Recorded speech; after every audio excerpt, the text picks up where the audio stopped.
and welcome to GCU Reviews. Getting closer. What's hot and what's not. Getting closer. Bye. Getting closer. Hey guys, it's Dee. And I'm Danielle. And welcome to GCU Movie Review. Yes. Danielle's back. I'm back. She back. She back. Welcome back. Welcome back. It's good to be back. Yeah. And we are doing, for this season, Spike Lee movies. Yes. Which I'm very excited about. I'm very excited about that because we get to look back at things that we grew up with and we had watched at one point in time of our lives and revisit it. To see what it means now. Right. So, because it might have a different meaning. When you're younger, you just don't really pay attention to the message.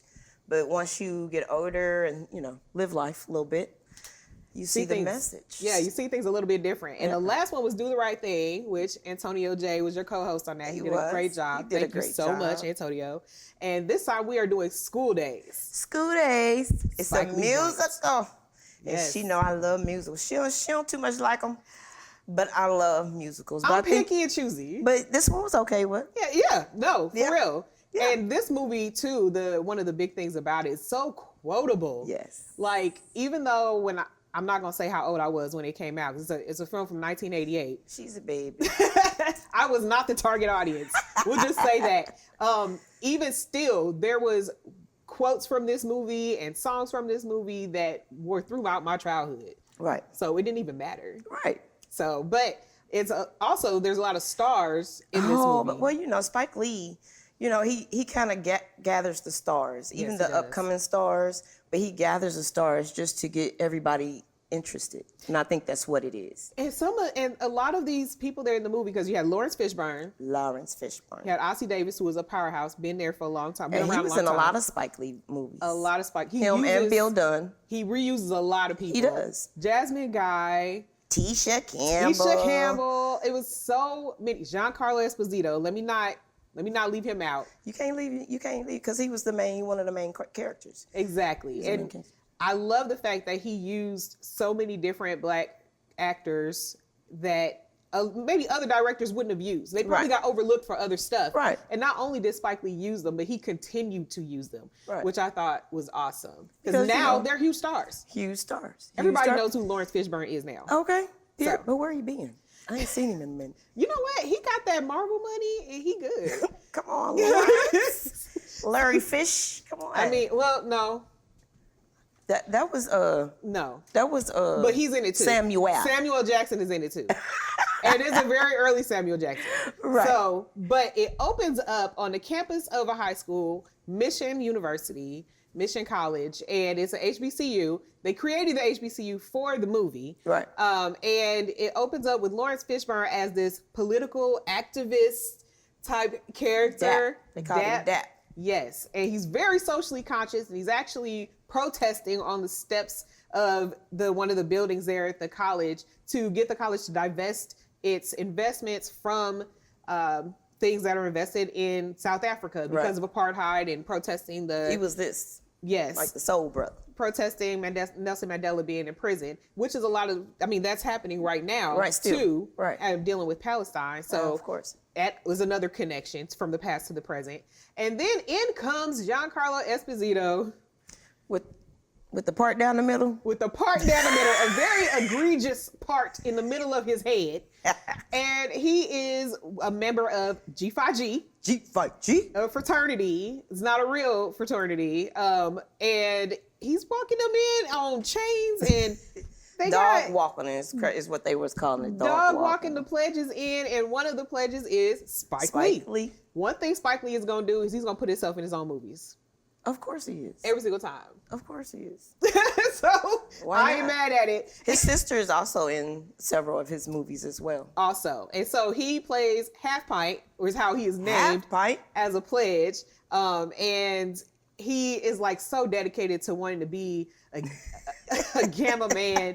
And he's willing to do anything to be this. And so what it really sets up is with Giancarlo's character coming in and interrupting the protest of Lawrence Fishburne's character is two different sides of Black life. Right. You got the socially conscious, and those are saying, and the other side that's like, you're doing too much. You're doing too much. You know, and he's more about the status and the name and being seen and having beautiful women. And you got someone over here that's really worried about the world and life in Africa. Right. So that is one side of black life that I feel like Spike Lee is trying to show in this. And he also displays how it affects women as well. Exactly. So you got the light skin, dark skin, good hair, bad hair, which is one of my favorite scenes of good and Classic. bad hair. Ah, Classic. I can do that scene over and over. Amazing dance. But it was like a fight. So of course it was like AKAs and the deltas. You know, it was kind of like that. It's very coded for that. Yeah. They were like the AKA coded group is the gamma rays. The pretty girls. Yes. And then the deltas was the dark skinned girls. But I mean, it was college life. And I think he felt like that Lawrence that was interrupting their fun in the college life of him being the big man on the campus and you taking my spotlight doing this nonsense. And I think that's what it was. But yeah, it showed how it pit everyone against each other. And he used the HBCU setting as a microcosm for what we deal with as Black people. Right. Having to deal with outside influences, having to deal with the struggle of being first generation college students and having that on your back for your whole family. And that status that you go in there with the ones with the money and the ones that don't have money. On student loan. And it was just, you know, comparison everywhere of this, that. And that was kind of like the beauty of the movie, though. It really was, because it exposed a lot of the things from Spike Lee's perspective that we all know is out there. Right. You know, colorism being a big factor of how you can be friends with somebody, be cool with somebody, and still have these thoughts about them that you didn't put in your head yourself. It's just society. Yeah. So all of this kind of boils over, and sexism is there. There's things against dealing with misogyny. There's a lot of different tones in this movie that I find really interesting, and it all culminates in a big moment of just this tension that's built up. And one thing that I've always had as a critique about Spike Lee movies is the way he ends them. Well, because he wants you to really put your own ending to it. And that's what people don't realize. They be like, oh, why did it end like that? Because he wants you to use your brain. And maybe you figure out a way of how this could have ended, or how this can be better, or how we can work as a community, as a people. Right. You know what I'm saying? To make it a different ending. Yeah, because it's like it gets kind of surreal towards the end, where like Lawrence Fishburne has this moment after Half Pint, who is also his cousin in the film, becomes a gamma man after going through all these trials, and it results in what I would say is the assault of another character, right? Tisha Campbell. And so like that was like the whole big boiling point of saying enough is enough, and he stands there and he's telling people to wake up, literally and figuratively, and then everyone kind of comes together in the square of the college and kind of has this realization moment. Right. Which for me, you know, it does leave the ending open for your own interpretation. It has to.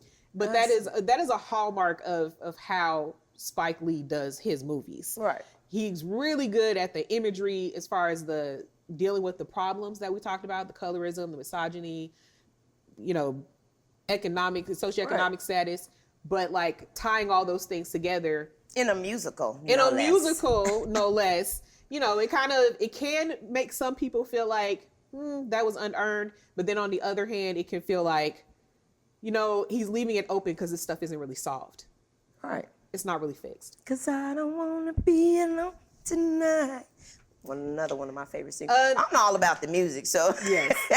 We let Danielle explain the logistics. Wax poetic about but the logistics. I was into the scenes, baby. Yeah. Because you know I'm all about the music. That's one of my favorite ones. That was it. With Tisha Campbell singing and Jasmine Guy. Guy danced on this one, baby. She danced down. She did, yeah. One thing she will do is dance down. Yes. I love it. Just, again, so many songs that are just part of our lexicon, part of Because, the you culture. got to be entertained while you learn.